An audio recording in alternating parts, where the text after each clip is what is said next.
जय हिंद दोस्तों, स्वागत है आप सभी का आपके अपने परिवार द लॉजिकल साइंस में। मैं हूं आलोक सिंह आतिश और आज के इस वीडियो सेशन में हम लोग डिस्कस करने वाले हैं रेलवे साइंस 3200 के 22वें क्लास की। जी हां दोस्तों, इससे पीछे के वीडियो सेशन में हम लोगों ने रेलवे साइंस 3200 का 21वां क्लास देखा था, जहां पे हम लोग वैसे प्रश्नों को डिस्कस किए थे जो आपके पिछले रेलवे एग्जाम में पूछे गए थे। दोस्तों, आज के इस वीडियो सेशन में भी हम लोग वैसे ही कुछ और महत्वपूर्ण क्वेश्चन को डिस्कस करेंगे जो आपके रेलवे एग्जाम में पूछे गए हैं। और साथ ही आपकी जानकारी के लिए बताना चाहूंगा कि आज के इस सेशन का जो भी क्वेश्चन है उसका पीडीएफ आपको कहां मिलेगी, ये हमारे टेलीग्राम ग्रुप से मिल जाएगा, जिसका लिंक इस वीडियो के नीचे डिस्क्रिप्शन में दिया हुआ है। आप वहां से जाकर के ले सकते हैं। बहरहाल, आइए अपने सेशन की शुरुआत करते हैं और चलते हैं पहले क्वेश्चन की तरफ। मेरे मित्र, आपका जो पहला क्वेश्चन है आज के इस सेशन का, क्वेश्चन नंबर 1 आप सबों के सामने है। आपसे पूछा जा रहा है कि दो कुंडली ए और बी इस प्रकार है कि ए एक कुंजी के माध्यम से एक बैटरी से संयोजित है, और फिर कहा जा रहा है कि बी एक गैल्वेनोमीटर से संयोजित है। इन्हें एक दूसरे के समांतर और एक दूसरे के निकट व्यवस्थित किया गया है। निम्न में से किस अवधि के दौरान विद्युत चुंबकीय प्रेरण की घटना दिखाई देगी? आपका पहला स्टेटमेंट है कि कुंजी बंद होने के 2 मिनट बाद। दूसरा स्टेटमेंट है जिस समय कुंजी निकाली जाएगी उस अंतराल के दौरान। ध्यान दीजिएगा, क्वेश्चन ये करा जा रहा है कि दो कुंडली है, यानी कि दो सॉलिनॉइड है, जिसमें आपका एक ए है और दूसरा बी है। ए के साथ क्या लगा हुआ है सर? बैटरी। और मेरे मित्र ध्यान देंगे कि ए जो बैटरी के साथ जुड़ा हुआ है तो उसमें एक स्विच भी लगा हुआ है। यहां पे जो कुंजी बोला जा रहा है, ये कुंजी क्या है आपका, आप सभी ध्यान में रखना, ये स्विच है। और फिर जो बी है उसके साथ गैल्वेनोमीटर लगा हुआ है, और कहा जा रहा है कि ये दोनों ही कुंडली एक दूसरे के समांतर और एक दूसरे के निकट क्या किया गया है सर? व्यवस्थित किया गया है। तो आपको यह बताना है कि निम्न में से किस अवधि के दौरान विद्युत चुंबकीय प्रेरण की घटना दिखाई देगी। आप कहेंगे कि गुरुजी, ये जो क्वेश्चन पूछा जा रहा है इसका डायग्राम किस तरह से बनेगा, ये तो हमें समझ में ही नहीं आ रहा है। मेरे मित्र ध्यान देंगे थोड़ा देर के लिए, क्योंकि ये जो आपका क्वेश्चन है ये कहीं ना कहीं जो आपका लेवल है उससे थोड़ा सा ऊपर है। क्योंकि हम लोगों ने विद्युत चुंबकीय प्रेरण तो कई बार पढ़ा है, इलेक्ट्रोमैग्नेटिक इंडक्शन तो हमने कई बार पढ़ा है, लेकिन ये जो क्वेश्चन है ये आपका म्यूचुअल इंडक्शन से रिलेटेड है, जिसको हम लोग क्या कहते हैं? स्वप्रेरण कहते हैं। और ध्यान में रखेंगे कि अगर हम लोग क्वेश्चन के अकॉर्डिंग डायग्राम की बात करेंगे तो थोड़ा सा आप इस डायग्राम पे फोकस करेंगे। ध्यान दीजिएगा कि यहां पे क्या है, तो सर आपका दो क्वाइल है जिसको हम लोग दो कुंडली भी कह सकते हैं। मान लीजिए कि ये आपका क्वाइल 1 है तो इसको हम क्वेश्चन के अकॉर्डिंग ए बोल देते हैं, और ये आपका क्वाइल 2 है तो क्वेश्चन के अकॉर्डिंग हम लोग क्या करते हैं? इसको बी बोल देते हैं। बाकी सारा चीज आपका सेम है जो क्वेश्चन में कहा जा रहा है। क्वेश्चन में कहा जा रहा है कि ए एक कुंजी के माध्यम से बैटरी से संयोजित है। तो आप देख रहे हैं कि जो आपका ए क्वाइल है ये क्या है सर? बैटरी से संयोजित है। किसके माध्यम से? तो सर एक स्विच के माध्यम से। और जो बी है वो गैल्वेनोमीटर से आपका क्या है? यहां पर संयोजित है। मेरे मित्र ध्यान देंगे कि यहां पे जो फिनोमिना आपको देखने को मिलेगी वो फिनोमिना क्या होगा? आप सभी याद रखेंगे, यहां पे फिनोमिना म्यूचुअल इंडक्शन का देखने को मिलेगी, जिसको हम लोग क्या कहते हैं? स्वप्रेरण कहते हैं। क्या कहते हैं सर? स्वप्रेरण कहते हैं। अच्छा, स्वप्रेरण की घटना क्या होती है? आप सभी ध्यान में रखेंगे कि स्वप्रेरण की घटना के अनुसार अगर क्वाइल ए से, या आप कह सकते हो कुंडली ए से विद्युत धारा प्रवाहित हो रही है तो इसके वजह से क्या होगा? आप कहेंगे सर चुंबकीय क्षेत्र क्रिएट होगा, जिसको हम लोग क्या कहेंगे? तो सर मैग्नेटिक फ्लक्स के रूप में देखेंगे। क्योंकि ये क्वाइल जो है बी आपका इसके समांतर और निकट में है, तो जो चुंबकीय फ्लक्स होगा वो क्या होगा? तो सर क्वाइल बी पे क्या होगा? आएगा। और मेरे मित्र ध्यान देंगे कि क्वाइल बी पे जब ये आएगा तो यहां पे आपको क्या देखने को मिलेगा? तो सर गैल्वेनोमीटर में विक्षेपण देखने को मिलेगा। यानी कि आप कह सकते हैं कि क्वाइल बी जो है वो हमारा ऑटोमेटिकली यानी कि स्वप्रेरित हो जाएगा, मतलब खुद से प्रेरित हो जाएगा, और आपको यहां पे धारा देखने को मिलेगी। आप सभी यहां पे ध्यान में रखेंगे कि स्वप्रेरण की घटना में जब हम लोग कुंजी निकाल लेते हैं, या आप कह सकते हो सर स्विच ऑफ कर देते हैं, तो हमको कुछ अंतराल के बाद क्या दिखती है? तो सर जो हमारा क्वाइल बी के साथ गैल्वेनोमीटर लगा हुआ है उसमें हमको विक्षोभ यानी कि डेविएशन दिखाई पड़ती है, जिससे हम ये कह सकते हैं कि गुरुजी म्यूचुअल इंडक्शन के द्वारा यहां पे क्वाइल बी में क्या हो रहा है? तो सर प्रेरित धारा उत्पन्न हो रही है। तो आपका कंसेप्ट ये है यहां पे कि जो क्वेश्चन करा जा रहा है कि किस अवधि के दौरान विद्युत चुंबकीय प्रेरण की घटना दिखाई देगी, तो आप सभी ये ध्यान में रखेंगे कि कुंजी अगर हम लोग निकाल भी लेंगे तो जो कुंजी निकालने का समय अंतराल होगा उस दौरान हमको क्या दिखेगा? तो सर क्वाइल बी में प्रेरित धारा यानी कि जो इंड्यूस्ड करंट है वो दिखाई पड़ेगा, या आप कह सकते हो उसकी संभावना व्यक्त होगी। तो मेरे मित्र, जो आपसे सवाल करा जा रहा है कि कुंजी बंद होने के 2 मिनट बाद दिखेगा या फिर जिस समय कुंजी निकाली जाएगी उस अंतराल के दौरान दिखाई पड़ेगा, तो आप सभी ध्यान में रखेंगे कुंजी बंद होने के 2 मिनट बाद का कोई मतलब ही नहीं निकलता है। क्या कहेंगे कि सर जिस समय कुंजी निकाली जाएगी उस अंतराल के दौरान हमें क्या होगा, तो सर विद्युत चुंबकीय प्रेरण की घटना दिखाई पड़ेगी। और मेरे मित्र याद रखेंगे कि यहां पे कॉइल ए में विद्युत धारा देने के बाद जो आपको कॉइल बी में धारा दिखाई पड़ती है या कॉइल बी से धारा प्रवाहित होती है वो म्यूचुअल इंडक्शन के दौरान होता है। और म्यूचुअल इंडक्शन की जो घटना होती है वो कहीं ना कहीं किसको बताती है, तो सर इलेक्ट्रोमैग्नेटिक इंडक्शन यानी कि आप कह सकते हो विद्युत चुंबकीय प्रेरण की घटना को प्रदर्शित करती है। और यहां पे आपको क्या देखने को मिलेगा, ईएमएफ, जिसको हम लोग क्या कहते हैं, इलेक्ट्रोमोटिव फोर्स यानी कि विद्युत वाहक बल कहते हैं। तो आपका सही स्टेटमेंट क्या हो जाएगा, तो सर ऑप्शन नंबर 2 हो जाएगा। आप कहेंगे कि सर हमारे किसी भी ऑप्शन में तो ऐसा जिक्र ही नहीं किया गया है, क्योंकि आप कह रहे हैं कि ये गलत है और ये सही है। तो मेरे मित्र आप सभी यहां पे ऑप्शन को सुधार करेंगे। क्या सुधार करेंगे, तो जो आपका ऑप्शन ए में केवल 1 दिया हुआ है, यहां पे केवल 1 को आप कट करेंगे, यहां पे क्या लिखेंगे, केवल 2, और सही आंसर क्या होगा, ऑप्शन नंबर ए हो जाएगा। कहेंगे सर हमारे बुक में तो ये आंसर नहीं दिया हुआ है। बिल्कुल मेरे मित्र, लेकिन जो आपको यहाँ पे क्वेश्चन करवाया जाता है वो ग्रुप डी के ऑफिशियल पेपर से भी मैच करवाया जाता है। चूंकि घटना म्यूचुअल इंडक्शन की है, तो जिस समय कुंजी निकाली जाएगी उस अंतराल के दौरान आपको प्रेरित धारा दिखाई पड़ेगी, जबकि जिस समय कुंजी निकाली जाएगी उसके 2 मिनट बाद सर प्रेरित धारा उत्पन्न करने का कोई मतलब ही नहीं निकलता है। तो हम लोग सही आंसर क्या मानेंगे, ग्रुप डी ऑफिशियल पेपर के अकॉर्डिंग सर केवल 2 हमारा क्या होगा, सही आंसर होगा। उम्मीद करते हैं आप इस कंसेप्ट को समझ पाए होंगे और ध्यान में रखेंगे कि स्वप्रेरण के दौरान जो प्रेरित धारा उत्पन्न होती है वो किसकी वजह से, विद्युत चुंबकीय प्रेरण की वजह से। क्या है स्वप्रेरण, तो आप कहेंगे सर एक से धारा प्रवाहित करने पर जब यहां चुंबकीय क्षेत्र उत्पन्न होती है तो यही चुंबकीय क्षेत्र क्या करती है, तो सर कॉइल बी के पास पहुंचती है और कॉइल बी पे पहुंचने के बाद क्या कहते हैं, स्वप्रेरण के चलते यहां पे विद्युत धारा उत्पन्न होती है, या हम कह सकते हैं प्रेरित धारा उत्पन्न होती है। ध्यान में आप ये भी रखेंगे कि स्वप्रेरण म्यूचुअल इंडक्शन के सिद्धांत पे कौन कार्य करता है, तो सर जो ट्रांसफार्मर होता है वो किस पे कार्य करता है, म्यूचुअल इंडक्शन के सिद्धांत पे कार्य करता है। तो आपके एग्जाम में कभी कभी डिट्टो क्वेश्चन पूछ लिया जाता है कि निम्नलिखित में से कौन सा म्यूचुअल इंडक्शन यानी कि स्वप्रेरण सिद्धांत पे कार्य करता है, आप कहेंगे ट्रांसफार्मर। उम्मीद करते हैं आप क्वेश्चन को समझ पाए होंगे। नेक्स्ट क्वेश्चन आप सबों के सामने है, क्वेश्चन नंबर 2, बड़ा ही सरल सा क्वेश्चन कि न्यूलैंड के अष्टक में तत्वों के बीच आवर्तिता केवल डैश तक देखी गई थी। मेरे मित्र आप सबों को मालूम है कि न्यूलैंड ने तत्वों के गुणों को समझने के लिए क्या दिया था, सर ऑक्टेव रूल दिया था, जिसको हम लोग अष्टक नियम कहते हैं। कहने की कोई जरूरत नहीं है, आप सभी कहेंगे कि न्यूलैंड बाबा ने क्या करा था, तो सर इन्होंने तत्वों को बढ़ते हुए परमाणु द्रव्यमान के क्रम में 1 से लेकर के 8 तक तत्वों को संयोजित करा था, और फिर क्या बोला कि प्रत्येक 8वें तत्व का गुण क्या होता है, पहले से मैच होता है, जो कि क्या कहलाता है सर, न्यूलैंड का ऑक्टेव रूल कहलाता है। आप सबों को मालूम है कि न्यूलैंड ने जब अपना ऑक्टेव रूल दिया था उस वक्त ये अपना ऑक्टेव रूल कहां से स्टार्ट किए थे, सर हाइड्रोजन से स्टार्ट किए थे और खत्म कहां पे किए थे, सर थोरियम पे। लेकिन दुर्भाग्यवश जो न्यूलैंड का ऑक्टेव रूल था वो भारी तत्वों के लिए लागू नहीं होता था, कैल्शियम तक जाने के बाद ये क्या होता था सर, फेल हो जाता था। मतलब ये हुआ कि न्यूलैंड का ऑक्टेव रूल केवल और केवल कैल्शियम तक लागू होता है। तो आपसे जो क्वेश्चन करा जा रहा है कि न्यूलैंड के अष्टक में तत्वों के बीच आवर्तिता केवल डैश तक देखी गई, आप कहेंगे सर केवल कैल्शियम तक देखी गई, इसलिए हमारा सही आंसर क्या हो जाएगा, ऑप्शन नंबर ए हो जाएगा। नेक्स्ट क्वेश्चन आप सबों के सामने है कि किसी उत्तल दर्पण की वक्रता त्रिज्या 15 सेंटीमीटर है, नई कार्तीय चिन्ह परिपाटी का पालन करते हुए मुख्य focus x equal to dash पर स्थित होगा। मेरे मित्र ये आपका उत्तल दर्पण है, आप सभी क्या कहेंगे कि गुरुजी ये उत्तल दर्पण का ध्रुव हो जाएगा, और ये क्या होगा, फोकस दूरी, और ये क्या होगा सर, वक्रता केंद्र होगा। मेरे मित्र आप सभी क्या कहेंगे कि गुरुजी ये जो पीसी है एक्चुअली में इसी को हम लोग क्या कहते हैं, वक्रता त्रिज्या कहते हैं। क्या कहते हैं, वक्रता त्रिज्या कहते हैं।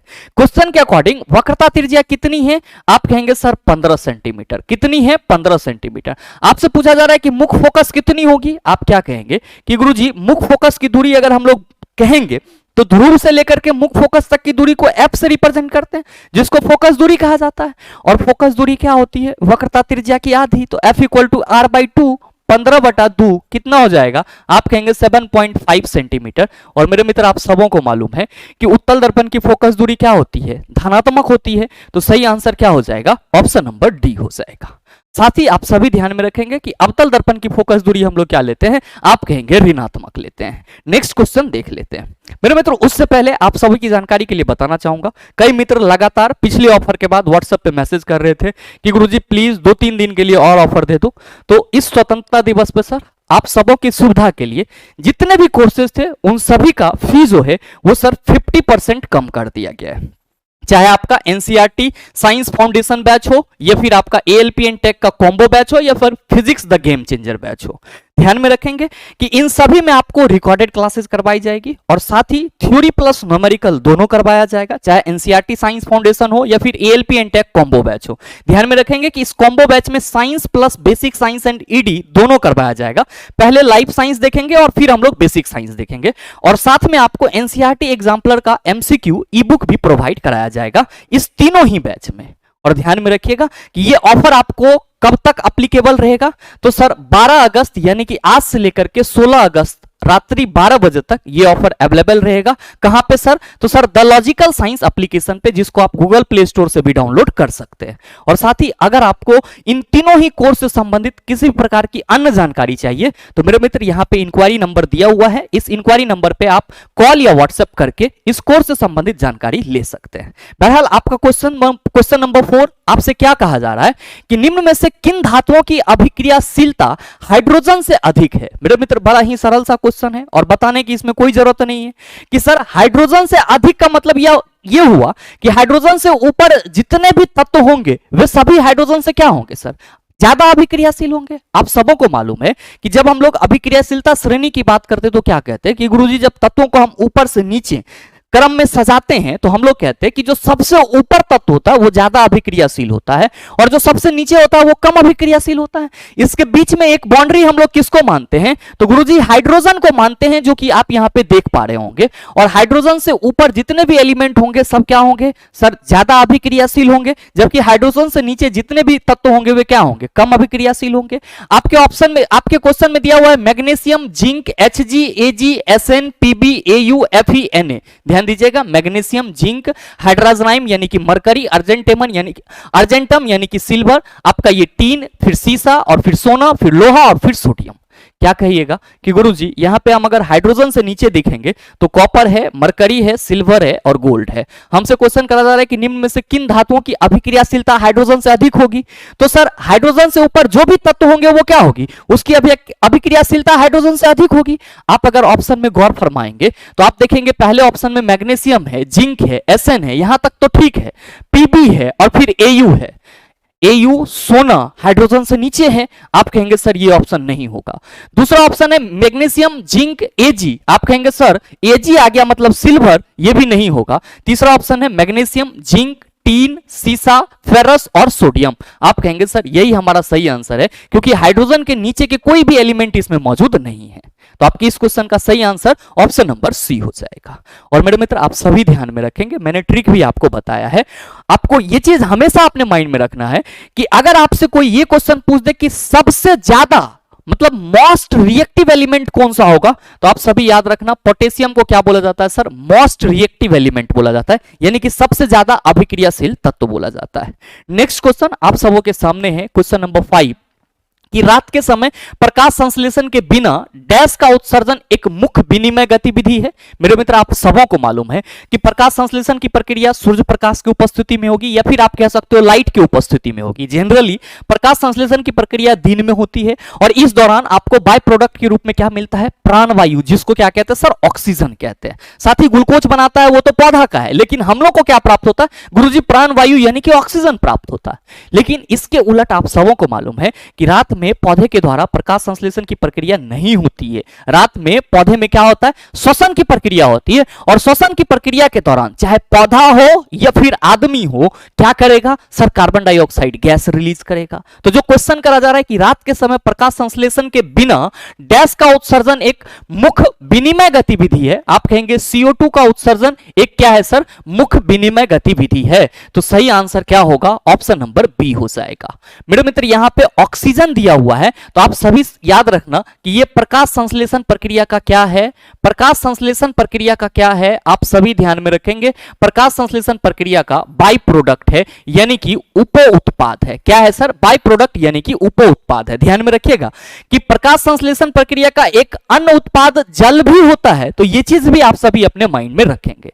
साथ ही मेरे मित्र हाइड्रोजन, आप सभी कहेंगे गुरुजी ये अधातु है और आवर्त सारणी में ये धातु के कैटेगरी में रखा हुआ है, यानी कि वर्ग 1 में रखा हुआ है, जो कि क्या है सर? अनमैच्ड है। इसी को क्या कहा जाता है सर? तो सर इसको आवारा तत्व की संज्ञा दी जाती है। और हम लोग जनरली ये कहते हैं कि सर हाइड्रोजन में क्या होता है, तो हाइड्रोजन में न्यूट्रॉन नहीं होता है, और मैंने आपको बताया है कि क्यों नहीं होता है। तो सर हाइड्रोजन के जो समस्थानिक होते हैं प्रोटियम, उसमें न्यूट्रॉन नहीं पाया जाता है, बल्कि हाइड्रोजन के अदर समस्थानिक ड्यूटेरियम और ट्राइटियम में क्या होता है गुरुजी? न्यूट्रॉन पाया जाता है। तो ये चीज भी आप अपने माइंड में रखेंगे।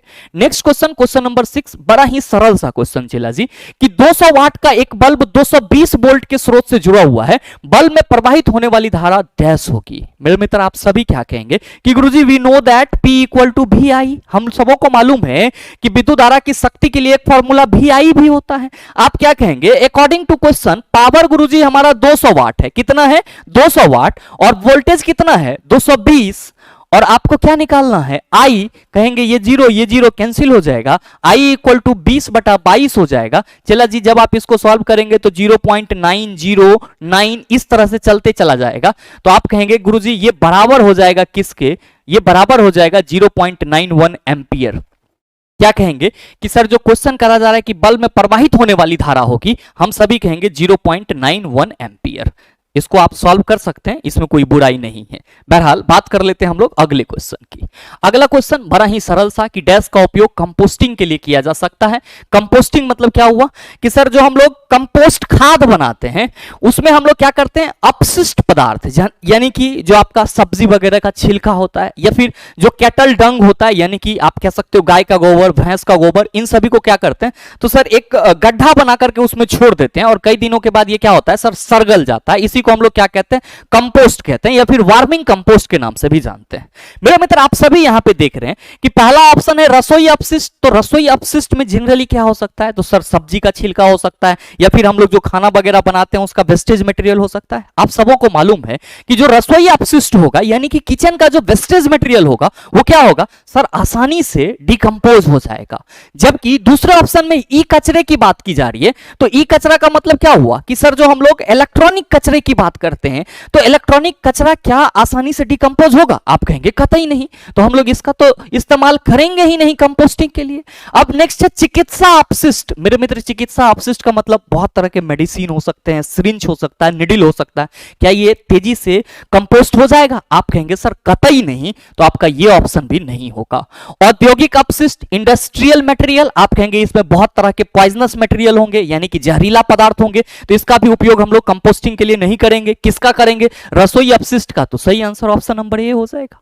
नेक्स्ट क्वेश्चन आपके सामने है कि किस हार्मोन की कमी के कारण मधुमेह रोग होता है? ध्यान में रखेंगे, इसको डायबिटीज रोग भी कहते हैं, या फिर चीनी का बीमारी भी कहते हैं। अच्छा चला जी, अगर किसी को मधुमेह या डायबिटीज हो जाता है तो आप उसको डॉक्टर के पास ले जाते हैं, तो डॉक्टर क्या करता है? तो सर इंसुलिन का इंजेक्शन लिख देता है। इसका मतलब ये हुआ कि सर इंसुलिन की कमी से डायबिटीज होता है? बिल्कुल सर। तो जो क्वेश्चन करा जा रहा है कि किस हार्मोन की कमी के कारण मधुमेह रोग होता है, आप कहेंगे सर इंसुलिन की कमी के कारण क्या होता है? मधुमेह रोग होता है। ध्यान में रखिएगा कि ये जो इंसुलिन है इसका सेक्रेशन कहां से होता है? आप सभी ध्यान में रखना कि इंसुलिन का सेक्रेशन अग्नाशय के बीटा कोशिका से होता है। कहां से होता है? अग्नाशय के बीटा सेल से होता है, यानी कि बीटा कोशिका से होता है।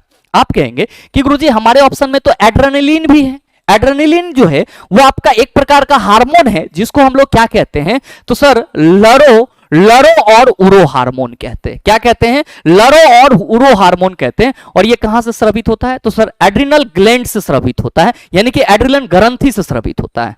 ध्यान में रखिएगा कि नेक्स्ट ऑप्शन में आपका ऑक्सीटोसिन भी है। मेरे मित्र इसको क्या कहा जाता है? तो सर इसको लव ड्रग कहा जाता है। क्या कहा जाता है सर? लव ड्रग कहा जाता है। क्यों? क्योंकि ये सेक्सुअल ऑर्गेज्म और अलग अलग तरह के सर प्यार और इमोशनल भावना के लिए रिस्पॉन्सिबल होता है। ध्यान में आप ये रखेंगे कि ये जो ऑक्सीटॉक्सिन हार्मोन होता है ये आपके हाइपोथैलेमस ग्रंथि से स्रावित होता है और आपके ब्लड में प्रवाहित किसके थ्रू होता है, पिट्यूटरी ग्लैंड के थ्रू होता है। नेक्स्ट है आपका थायरॉक्सिन, ये कहां से रिलीज होगा, आप सभी याद रखेंगे थायराइड ग्लैंड से थायरॉक्सिन हार्मोन स्रावित होता है।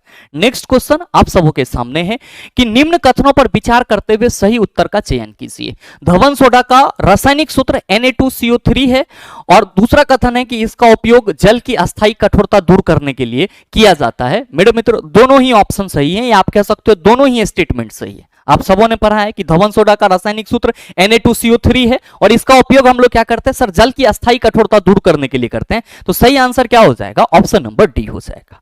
अब मेरे मित्र देखो रेलवे आप सबों को किस तरह से झोल देता है। यहां पे रेलवे ने इसका सही आंसर दोनों स्टेटमेंट सही दिया है, लेकिन आप पढ़ाई के पीरियड में है, कहीं कहीं पे आपसे जब सवाल पूछा जाता है कि धवन सोडा का रासायनिक सूत्र होता है और आपके ऑप्शन में Na2CO3 और साथ में Na2CO3 10H2O रहता है, तो आप किसको टिक करते हो, आप कहते हो सर Na2CO3 10H2O को टिक करते हैं, क्योंकि धवन सोडा का जो मेन फॉर्मूला होता है सर वो ये होता है। लेकिन ये जो Na2CO3 है इसको हम लोग सोडा एस के रूप में जानते हैं, लेकिन आम बोलचाल के भाषा में क्या होता है, तो सर हम लोग धवन सोडा के लिए फॉर्मूला क्या लिख देते हैं, Na2CO3 लिख देते हैं। तो रेलवे यहां पे दोनों स्टेटमेंट को क्या कर रहा है सर, सही मान रहा है। लेकिन किसी किसी केस में रेलवे खुद क्या कहता है कि रासायनिक सूत्र जो आपका धवन सोडा का होगा वो क्या हो जाएगा, Na2CO3 10H2O हो जाएगा। तो मेरे मित्र थोड़ा सा इन सब चीजों पर आप गौर फरमाएंगे और इस हिसाब से चलेंगे ताकि आपका आंसर गलत ना हो। बहरहाल आप सभी ध्यान में रखेंगे कि Na2CO3 जो है इसको क्या पढ़ा जाता है सर, सोडा एस भी बोला जाता है, जबकि वॉशिंग सोडा का फॉर्मूला क्या होता है, Na2CO3 10H2O होता है। और ऐसे अमूमन हम लोग वॉशिंग सोडा के लिए सीधे सीधे फॉर्मूला क्या लिखते हैं, Na2CO3 लिखते हैं। आपके कंसेप्ट के लिए मैंने आपको दोनों चीज बता दिया। बहरहाल बात कर लेते हैं हम लोग अपने अगले क्वेश्चन की। अगला क्वेश्चन, क्वेश्चन नंबर 10 कि L लंबाई और A अनुप्रस्थ काट के क्षेत्रफल वाले एक तार का प्रतिरोध 0.2 ओम है, समान पदार्थ से निर्मित किंतु 2L यानी कि दोगुनी लंबाई और 4 गुना अनुप्रस्थ काट के क्षेत्रफल वाले तार का प्रतिरोध डैश होगा। बहुत सारे मित्र यहां पे चकरा गए होंगे कि गुरुजी how can we solve that. मेरे मित्र बड़ा ही सरल सा क्वेश्चन है, आप इसको आसानी से सॉल्व कर सकते हैं। कैसे, तो आप सभी क्या कहेंगे कि गुरुजी यहां पे L लंबाई और A अनुप्रस्थ काट के क्षेत्रफल वाले तार की बात की जा रही है, तो हम लोग कहेंगे कि R equal to rho L बटा A लिखते हैं फॉर्मूला। क्या कितना है, तो गुरुजी ये 0.2 ओम है। अकॉर्डिंग टू क्वेश्चन तार की लंबाई को 2 गुना कर दिया जा रहा है और अनुप्रस्थ काट के क्षेत्रफल को क्या कर दिया जा रहा है सर, 4 गुना। तो हम लोग कहेंगे sir R dash equal to rho और 2L लिखेंगे यहां पे और फिर क्या लिखेंगे सर 4A लिखेंगे। तो आप कहेंगे 2 1 जा 2 और 2 2 जा 4 हो जाएगा और इसको हम लोग क्या लिख सकते हैं, रो L बटा A इंटू 1/2। इसका वैल्यू कितना है 0.2, तो 0.2 इंटू 1/2, पॉइंट हटाएंगे नीचे 10 आएगा, ये दो दो कैंसिल हो जाएगा, ये कितना हो जाएगा 0.1 ओम। तो जो आपसे क्वेश्चन करा जा रहा है उसका सही आंसर सर 0.1 ओम, यानी कि answer option number D is the right answer of this question. Next question आप सबों के सामने है, क्वेश्चन नंबर 11 कि शुतुरमुर्ग के एक अंडे का माप कितना होता है।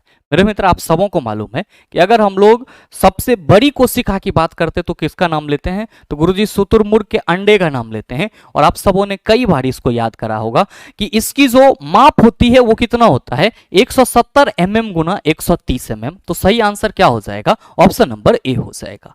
मेरे मित्र ध्यान देंगे कि यहां पे जब सबसे बड़ी कोशिका की बात की गई तो आपने कहा शुतुरमुर्ग का अंडा। अगर आपसे ये क्वेश्चन करा जाए कि सबसे छोटी कोशिका कौन होती है, तो आप सभी याद रखना कि जब भी सबसे छोटी कोशिका की बात की जाएगी आप सभी कहेंगे माइकोप्लाज्म गैलीसेप्टिकम। माइकोप्लाज्म गैलीसेप्टिकम क्या है, तो सर सबसे छोटी कोशिका मानी जाती है। ध्यान में रखिएगा कि अगर आपसे यह क्वेश्चन करा जाए कि मानव शरीर की सबसे छोटी कोशिका, तो आप सभी ध्यान में रखेंगे कि मानव शरीर की सबसे छोटी कोशिका किसे बोला जाएगा। ध्यान में रखिएगा कि मानव शरीर की सबसे छोटी कोशिका स्पर्म को बोला जाता है। साथ ही अगर कहा जाए आपसे कि मानव शरीर की सबसे लंबी कोशिका कहने की कोई जरूरत नहीं है, आप सबों को मालूम होगा क्योंकि ये बेसिक जीके है। तो आप सभी क्या कहेंगे कि गुरुजी न्यूरॉन को मानव शरीर की सबसे लंबी कोशिका कहा जाता है। क्या कहा जाता है सर? न्यूरॉन को मानव शरीर की सबसे लंबी कोशिका कहा जाता है। नेक्स्ट क्वेश्चन आप सबों के सामने है, क्वेश्चन नंबर 12 कि निम्न में से किसकी विद्युत प्रतिरोधकता सर्वाधिक है? ऑप्शन है एल्यूमिनियम, मरकरी, कांच, मैग्नीन। मेरे मित्र आप क्या कहेंगे कि गुरुजी जो कुचालक होगा, इंसुलेटर होगा, उसकी विद्युत प्रतिरोधकता सबसे ज्यादा होगी। और हम सबों को मालूम है कि शीशा क्या होता है सर? विद्युत का कुचालक होता है। तो जाहिर सी बात है कि इसकी प्रतिरोधकता क्या होगी सर? सबसे ज्यादा होगी। नेक्स्ट क्वेश्चन आपसे पूछा जा रहा है कि बेंजीन अणु में सिग्मा बंध, पाई बंध और कुल बंधों की संख्या क्रमशः होती है। आप कहेंगे सर ये कैसे होगा? तो मेरे मित्र ध्यान देंगे कि बेंजीन की संरचना में, अगर हम लोग बेंजीन की संरचना की बात करते हैं तो क्या कहते हैं कि गुरुजी इसमें 6 कार्बन होता है और जो कार्बन होते हैं सर वो सिंगल और डबल बॉन्ड के साथ जुड़े हुए रहते हैं, यानी कि कुछ इस तरीके से जुड़ा हुआ रहता है। ध्यान में रखेंगे कि जो सिंगल बॉन्ड के साथ जुड़ा हुआ है इसको हम लोग सिग्मा बॉन्ड कहते हैं, और ये जो डबल बॉन्ड के साथ कार्बन जुटा हुआ है तो इसमें एक सिग्मा और एक पाई बॉन्ड होता है। यहां पे एक सिग्मा होगा और यहां पे एक सिग्मा और एक पाई बॉन्ड, यहां पे एक सिग्मा और यहां पे एक सिग्मा और एक पाई बॉन्ड होगा। बाकी जितने भी हाइड्रोजन होंगे उन सभी में क्या होगा सर? सिग्मा बॉन्ड जुटा हुआ रहेगा, यानी कि वो सभी क्या कहलाएंगे सर? सिग्मा बॉन्ड कहलाएंगे। यहां पे भी आप क्या कहेंगे सर? हाइड्रोजन अगर है तो यहां पे सिग्मा बॉन्ड होगा, और यहां पे भी अगर हाइड्रोजन है तो क्या कहेंगे? सिग्मा बॉन्ड होगा। यहां पे भी हाइड्रोजन है तो सर सिग्मा बॉन्ड होगा। मेरे मित्र अगर आप इसको एक फ्रेश डायग्राम के रूप में देखना चाहें तो इसी चीज को आप यहां पे ध्यान दीजिएगा। आप सभी देख पा रहे होंगे, आप सभी यहां पे देख पा रहे होंगे क्या कि यहाँ पे जो आपका कार्बन है वो यहाँ पे डबल बॉन्ड के साथ जुटा हुआ है, फिर सिंगल बॉन्ड और फिर डबल बॉन्ड और फिर सिंगल बॉन्ड और फिर क्या है सर? Double bond. तो ऐसे हम लोग क्या कहते हैं कि गुरुजी बेंजीन की संरचना में तीन हमारा क्या होता है? डबल बॉन्ड होता है, और 3 क्या होता है हमारा? सिंगल बॉन्ड होता है। तो जो सिंगल बॉन्ड है उसके लिए सिग्मा रिप्रेजेंट किया गया है, और जो डबल बॉन्ड है उसमें सिग्मा और पाई। आप सभी ध्यान में ये रखना कि यहां पे टोटल आपका सिग्मा बॉन्ड कितना हो जाएगा? टोटल सिग्मा बॉन्ड को आप काउंट करेंगे तो 12 हो जाएगा। जबकि टोटल पाई बॉन्ड कितना है? तो सर 1, 2 और 3, तो पाई बॉन्ड टोटल आपका 3 हो गया, और सिग्मा और पाई बॉन्ड मिलाकर के टोटल बॉन्ड कितना हो जाएगा? आप कहेंगे 15। तो चला जी सही आंसर क्या हो जाएगा? आप कहेंगे ऑप्शन नंबर ए हो जाएगा। नेक्स्ट क्वेश्चन आप सबों के सामने है कि क्वेश्चन नंबर 14 में पूछा जा रहा है कि N2 में साझा इलेक्ट्रॉन की कुल संख्या डैश होती है। आप सबों को मालूम है कि नाइट्रोजन अणु आपस में साझेदारी के साथ जुड़ते हैं, और आप सभी क्या कहते हैं कि गुरुजी अगर हम लोग नाइट्रोजन की वैलेंस इलेक्ट्रॉन की बात करते हैं तो क्या कहते हैं? इसके बाह्यतम कक्षा में 5 इलेक्ट्रॉन होता है। तो चला जी आप सभी ध्यान दीजिएगा कि अगर हम यहाँ पे 2 इलेक्ट्रॉन नाइट्रोजन का इस तरह से रखें और 3 इलेक्ट्रॉन हम इस तरह से रखें, फिर हम यहाँ पे नाइट्रोजन का एक और परमाणु लें और उसके 2 इलेक्ट्रॉन को यहाँ पे रखें और 3 इलेक्ट्रॉन को हम कुछ इस तरीके से रखें, तो आप कहेंगे सर ये साझा होगा। ओहो सॉरी, ये साझा होगा तो उसको भी लेकर के होता। यहां पे नाइट्रोजन 2 और यहां पे हम 3 इलेक्ट्रॉन लिख दिए सर, 5 हो गया। अब यहां पे भी सर 2 और यहां पे भी सर हम 3 ले लेते हैं। क्या कहिएगा कि सर ये इसके साथ साझा करेगा और फिर ये इसके साथ साझा करेगा, और इस तरह से हम कहेंगे नाइट्रोजन और नाइट्रोजन के बीच कितने बॉन्ड बन गए सर? ट्रिपल बॉन्ड बना। और नाइट्रोजन के जो मॉलिक्यूल्स होते हैं उसमें 2 नाइट्रोजन परमाणु के बीच में क्या होता है? त्रिबंध होता है। मेरे मित्र इस त्रिबंध के लिए टोटल कितने इलेक्ट्रॉन का साझा हुआ है? तो सर 2 इलेक्ट्रॉन, 2 4 इलेक्ट्रॉन और 2 6 इलेक्ट्रॉन। मतलब सही आंसर क्या होगा? ऑप्शन नंबर ए हो जाएगा। मेरे मित्र ध्यान में रखेंगे कि अगर हमारा साझेदारी वाला एक बॉन्ड बनता है तो उसमें 2 इलेक्ट्रॉन की जरूरत होती है, डबल बॉन्ड बन रहा है तो उसमें 4 इलेक्ट्रॉन की जरूरत होती है, और ट्रिपल बॉन्ड बनता है तो उसमें कितने इलेक्ट्रॉन की जरूरत होगी? तो सर 6 इलेक्ट्रॉन की जरूरत होगी। आप इसको ऐसे भी कह सकते थे कि गुरुजी जब नाइट्रोजन के 2 परमाणु आपस में त्रिबंध में जुड़े हुए रहते हैं तो जाहिर सी बात है कि ट्रिपल बॉन्ड होगा, और एक बॉन्ड बनाने के लिए हमें 2 इलेक्ट्रॉन चाहिए होता है, तो 3 बंध बनाने के लिए हमको क्या चाहेंगे सर? 6 इलेक्ट्रॉन चाहिए होगा। तो सही आंसर आपका ऑप्शन नंबर ए हो जाता। नेक्स्ट क्वेश्चन, क्वेश्चन नंबर 15 कि मानव शरीर में पाई जाने वाली निम्नलिखित में से कौन सी ग्रंथि एक अंतःस्रावी ग्रंथि नहीं है? सर जो लार ग्रंथि है वो अंतःस्रावी ग्रंथि नहीं है। इसको हम लोग क्या कहते हैं? तो सर एसोसिएटेड डाइजेस्टिव ग्लैंड्स बोला जाता है। और मेरे मित्र आप सभी ध्यान में रखेंगे कि लार ग्रंथि कहां पे होता है? आपके मुंह में पाया जाता है। बाकी अधिपिक ग्रंथि, पीयूष ग्रंथि और थायराइड ग्रंथि आप सभी समझ रहे होंगे। नेक्स्ट क्वेश्चन आप सभी के सामने है, क्वेश्चन नंबर 16 कि निम्नलिखित में से द्विविस्थापन अभिक्रिया की पहचान कीजिए। मेरे मित्र क्या आप इस रिएक्शन में डबल डिस्प्लेसमेंट रिएक्शन को नहीं पहचान सकते हैं? आप कहेंगे सर बिल्कुल ही सरलता से पहचान सकते हैं। यहां पे हम देख रहे हैं कि FeCuSO4 के साथ रिएक्ट कर रहा है, क्या बना ले रहा है सर, FeSO4 प्लस Cu बना ले रहा है। आप क्या कहेंगे, सिंगल डिस्प्लेसमेंट रिएक्शन है गुरुजी। क्यों? क्योंकि फेरस के द्वारा कॉपर सल्फेट से कॉपर को विस्थापित कर दिया जा रहा है। अब Pb जब कॉपर क्लोराइड के साथ अभिक्रिया कर रहा है तो PbCl2 यानी कि लेड क्लोराइड बना रहा है और कॉपर को अलग कर दे रहा है। नेक्स्ट जिंक जब कॉपर सल्फेट के साथ अभिक्रिया कर रहा है तो जिंक सल्फेट और कॉपर, आप क्या कहेंगे कि सर अगर हम लोग देखेंगे तो यहां पे प्रत्येक एलिमेंट के द्वारा कंपाउंड में से दूसरे एलिमेंट को विस्थापित कर दिया जा रहा है, कहीं पे भी आयनों का विनिमय नहीं हो रहा है। लेकिन Na2SO4 और BaCl2 की बात करेंगे तो आपको मैंने बताया है कि किसी भी रासायनिक फार्मूला का पहला पार्ट पॉजिटिव होता है, दूसरा नेगेटिव होता है, पहला पार्ट पॉजिटिव और दूसरा नेगेटिव होता है। तो चला जी, पॉजिटिव वाला पार्ट किसके साथ जुटेगा, नेगेटिव वाले के साथ, और इसका पॉजिटिव वाला पार्ट किसके साथ जुटेगा सर, नेगेटिव वाले के साथ। आप क्या कहेंगे कि गुरुजी अभिक्रिया आयनों के विनिमय से हो रही है, यानी कि बेरियम सल्फेट के साथ जुट करके बेरियम सल्फेट बना ले रहा है और साथ ही सोडियम जो है क्लोरीन के साथ जुट करके सोडियम क्लोराइड बना रहा है। और आपने कई दफा बताया है कि आयनों के विनिमय से चलते, आयनों के विनिमय के कारण जो रासायनिक अभिक्रिया होती है वो क्या कहलाता है, द्विविस्थापन अभिक्रिया, जिसको डबल डिस्प्लेसमेंट रिएक्शन कहते हैं। तो सही आंसर क्या होगा, ऑप्शन नंबर डी हो जाएगा। नेक्स्ट क्वेश्चन आपके सामने है, क्वेश्चन नंबर 17 कि एक उत्तल दर्पण 10 सेंटीमीटर त्रिज्या वाले किसी गोले के पृष्ठ के एक भाग से बनाया गया है। इसका मुख्य फोकस इसके ध्रुव से डैश की दूरी पर होगा।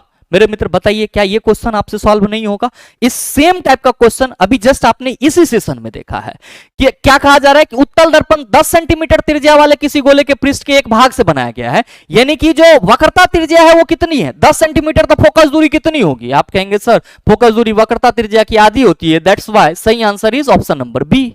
मैंने आपको ये सेम क्वेश्चन पीछे के सेशन में सॉरी इसी सेशन में पिछले क्वेश्चन में करवाया है और वहां पे कंसेप्ट क्या बताया कि सर F इक्वल टू क्या होता है, R/2। चूंकि उत्तल दर्पण की फोकस दूरी हम लोग धनात्मक लेते हैं तो यहाँ पे वक्रता त्रिज्या कितनी है 10, तो 10/2 कितना हो जाएगा, चला 5 सेंटीमीटर सही आंसर। नेक्स्ट क्वेश्चन देख लीजिए सर, क्वेश्चन नंबर 18 कि श्रेया सांद्र सल्फ्यूरिक अम्ल से भरी एक प्रखनली में कैल्शियम हाइड्रोक्साइड की कुछ मात्रा मिलाती है, अभिक्रिया का मुख्य उत्पाद डैश होगा। सांद्र H2SO4 यानी कि कॉन्सेंट्रेटेड H2SO4, कॉन्सेंट्रेटेड H2SO4 किसके साथ मिलाया जा रहा है सर, तो सर प्रखनली में कैल्शियम हाइड्रोक्साइड रख देती है, CaOH2 रख देती है। चला जी, ये आपका अम्ल है, ये आपका क्या है अम्ल, ये क्या है आपका क्षार। क्या कहोगे, अम्ल और क्षार अभिक्रिया करेगा, लवण और जल बनाएगा, क्या बनेगा सर, आप सभी ध्यान में रखना, CaSO4 कैल्शियम सल्फेट और साथ ही H2O बनेगा। तो जो क्वेश्चन करा जा रहा है कि अभिक्रिया का मुख्य उत्पाद क्या होगा, आप कहेंगे गुरुजी कैल्शियम सल्फेट, तो सही आंसर ऑप्शन नंबर ए हो जाएगा। नेक्स्ट क्वेश्चन है कि इलेक्ट्रॉन की कुल संख्या के संदर्भ में KLM कोषों का क्रम क्या है। मेरे मित्र आप सभी ध्यान में रखना कि K, L और M जो कोष की बात की जा रही है ये क्या है, तो आप सभी कहेंगे सर परमाणु की कक्षा है। क्या है, परमाणु की कक्षा है। और इसमें कहीं से कोई शक नहीं होगा कि आप सबों को यह मालूम ना हो कि K क्या होता है सर, परमाणु का पहला कक्षा, L सर दूसरा कक्षा, M सर तीसरा कक्षा। आप सबों को यह भी मालूम है कि परमाणु के किसी एक कक्षा में अधिकतम इलेक्ट्रॉन की संख्या कितनी होती है, 2n²। तो अगर K हमारा पहला कक्षा है तो n इक्वल टू हम लोग क्या लिखेंगे सर, 1 लिखेंगे। तो हम लोग कहेंगे सर 2 × 1 का स्क्वायर। K में कितना इलेक्ट्रॉन रहेगा सर 2। अगर हम L दूसरे कक्षा मानते हैं तो सर 2 × 2 का स्क्वायर। ध्यान रखेंगे n क्या है, कक्षा संख्या, तो आप कहेंगे सर 2 दूना 4 दूना 8 हो जाएगा। और m चला जी, आप कहेंगे सर तीसरा कक्षा हो जाएगा, तो 2 × 3 का स्क्वायर, 3 × 9 दूना 18 हो जाएगा। मेरे मित्र आप क्या कहेंगे कि गुरुजी सबसे ज्यादा इलेक्ट्रॉन m में होगा, उसके बाद l में होगा और सबसे कम किस में होगा, आप कहेंगे सर k में। तो सही आंसर ऑप्शन नंबर डी हो जाएगा। नेक्स्ट क्वेश्चन देख लेते हैं सर हम लोग, क्वेश्चन नंबर 20 कि श्वेत प्रकाश की एक किरण पुंज किसी कांच के प्रिज्म से होकर गुजरता है और एक स्पेक्ट्रम प्राप्त होता है, सबसे कम झुकने वाला रंग घटक कौन सा है, बताइए ना होगा आपसे, आप क्या कहेंगे कि गुरुजी कई बार आपने बताया है कि सबसे कम जो है वो लाल रंग झुकता है, जबकि सबसे ज्यादा कौन झुकता है, तो सर सबसे ज्यादा बैगनी रंग झुकता है। सबसे ज्यादा प्रिज्म के आधार की ओर, सबसे ज्यादा प्रिज्म के आधार की ओर कौन झुकता है, तो सर बैगनी रंग झुकता है। यह चीज आप सभी ध्यान में रखेंगे। क्यों झुकता है, क्योंकि इसकी अपवर्तनांक, इस रंग की अपवर्तनांक सबसे ज्यादा होती है, जबकि लाल रंग की अपवर्तनांक क्या होती है, सबसे कम होती है। बाकी के जितने भी रंग होंगे उन सभी का अपवर्तनांक सर लाल रंग और बैगनी रंग के बीच का होगा। नेक्स्ट क्वेश्चन हम लोग देख लेते हैं। क्वेश्चन नंबर 21 आपसे पूछा जा रहा है कि निम्न में से किस स्थिति में कुंडली में प्रेरित विभवांतर सर्वाधिक होगा। मेरे मित्र आप सभी ध्यान में रखेंगे कि प्रेरित विभवांतर सर्वाधिक तभी होगा जब सर हमारा चुंबक और कुंडली के बीच में क्या होगा सर, सापेक्ष गति होगा। आपके पहले ऑप्शन में क्या है कि किसी क्षण चुंबक के 2 मीटर पर सेकंड की चाल से स्थिर कुंडली की ओर गतिमान होने पर, आप कहेंगे सर नहीं, क्योंकि आपने बताया है कि क्षण चुंबक हो या फिर चुंबक और कुंडली के बीच में सापेक्षिक गति हो, तो सापेक्षिक गति में दोनों चलना चाहिए। और नेक्स्ट है कि किसी कुंडली के 2 मीटर पर सेकंड की चाल से स्थिर क्षण चुंबक की ओर, नहीं सर, कुंडली और क्षण चुंबक दोनों के 2 मीटर पर सेकंड की चाल से समान दिशा में गतिमान होने पर सही आंसर क्या हो जाएगा, ऑप्शन नंबर 3 हो जाएगा। नेक्स्ट क्वेश्चन आपके सामने है कि किसी 2.5 सेंटीमीटर लंबी वस्तु को एक 16 सेंटीमीटर फोकस दूरी वाले अवतल लेंस के मुख अक्ष पर 24 सेंटीमीटर की दूरी पर रखा गया है। निर्मित प्रतिबिंब की ऊंचाई डैश होगी। बड़ा ही सरल सा क्वेश्चन है चेला जी। आप क्या कहेंगे कि गुरुजी यहां पे वस्तु की जो ऊंचाई दिया हुआ है वो 2.5 सेंटीमीटर दिया हुआ है और साथ ही 16 सेंटीमीटर फोकस दूरी, तो अवतल लेंस की फोकस दूरी हम लोग ऋणात्मक लिखते हैं और लेंस के मुख अक्ष पर 24 सेंटीमीटर के दूर पर वस्तु रखा गया है, तो सर वस्तु का दूरी कितना होगा, आप कहेंगे सर ऋणात्मक -24 सेंटीमीटर। पहले क्या करते हैं, प्रतिबिंब दूरी निकाल लेते हैं, तो फिर हमको HI कितना होगा ये आसानी से निकल जाएगा। ध्यान देंगे कि हम लोग यहाँ पे lens formula 1/f equal to 1/v minus 1/u लगाएंगे। 1/f के जगह आप क्या रखेंगे, आप कहेंगे सर सॉरी यहां पे हम u लिख दिए हैं, ये आपका f होगा फोकस दूरी। लंबी वस्तु को 16 सेंटीमीटर फोकस दूरी वाले वस्तु पर रखा जाता है, तो ये f होगा सर। f कितना है 1/-16, 1/v हमको निकालना है माइनस 1/-24। क्या कहोगे कि sir 1/v minus minus plus 1/24 हो जाएगा। इधर आएगा तक आप कहिएगा 1/-16, इधर आएगा तो माइनस हो जाएगा। 1/-24 इक्वल टू कितना हो जाएगा सर 1/v। चला जी ध्यान देंगे कि 16 और 24 का एलसीएम लीजिएगा तो 48 होगा। 16 तिया 48 माइनस 3 और सॉरी यहाँ पे माइनस होगा, यहाँ पे माइनस होगा, माइनस 24 दूना 48 माइनस 2/1/v हो जाएगा। माइनस माइनस प्लस ये कितना हो जाएगा sir minus 5/48 equal to 1/v। ध्यान देंगे v इक्वल टू क्या हो जाएगा, आप कहेंगे -48/5। v इक्वल टू कितना हो गया -48/5। मेरे मित्र आप सबों को मालूम है कि अगर हम लोग आवर्धन की बात करते हैं तो क्या कहते हैं गुरुजी, लेंस के लिए m इक्वल टू v/u लिखते हैं और ये v/u जो है वो किसके बराबर होता है, HI/HO के बराबर होता है। तो यहाँ पे हमारा v कितना है, तो आप कहेंगे सर -48/5। v कितना है हमारा -48/5 और u कितना है, तो आप कहेंगे सर u हमारा -24 सेंटीमीटर है। अच्छा ये बटा में होगा तो हम लोग इसको पहले ही से 1/-24 लिख देते हैं। कोई दिक्कत है आपको, आप कहेंगे बिल्कुल नहीं दिक्कत है सर। ये माइनस कैंसिल, ये कितना होगा तो सर 24 दूना 48 हो जाएगा। ध्यान दीजिएगा बटा HI/HO करना है, HI आपको निकालना है, HI आपको निकालना है, जबकि HO कितना है 2.5 सेंटीमीटर। HO कितना है सर 2.5 सेंटीमीटर। क्या कहिएगा कि सर 5HI इक्वल टू हो जाएगा 2.5 दूना 5 और HI इक्वल टू क्या हो जाएगा गुरुजी 5/5 कैंसिल होकर के कितना आया सर जी 1 सेंटीमीटर। तो प्रतिबिंब की ऊंचाई कितनी हो जाएगी, आप कहेंगे sir 1 centimetre, option number C हो जाएगी। नेक्स्ट क्वेश्चन और लास्ट क्वेश्चन है कि निम्न में से क्या जलीय जीवों का उत्सर्जी उत्पाद है। मेरे मित्र जो जलीय जीव होते हैं उसका उत्सर्जी उत्पाद अमोनिया होता है। क्यों, क्योंकि ये जल में तेजी से घुलनशील हो जाता है। तो सही आंसर ऑप्शन नंबर सी हो जाएगा।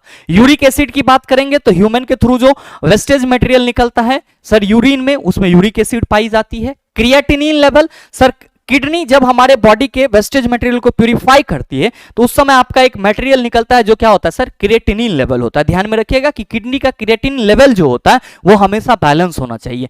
क्रिएटिनिन लेवल अगर ज्यादा बढ़ जाता है इसका मतलब ये हुआ कि किडनी हमारा जो टॉक्सिक मटेरियल है उसको प्यूरिफाई करने में असमर्थ है और ज्यादा क्रिएटिनिन लेवल होने पे आपकी किडनी बर्बाद भी हो सकती है, खराब भी हो सकती है। नेक्स्ट यूरिया, आप सभी कहेंगे सर यूरिन में क्या पाया जाता है, यूरिया पाया जाता है।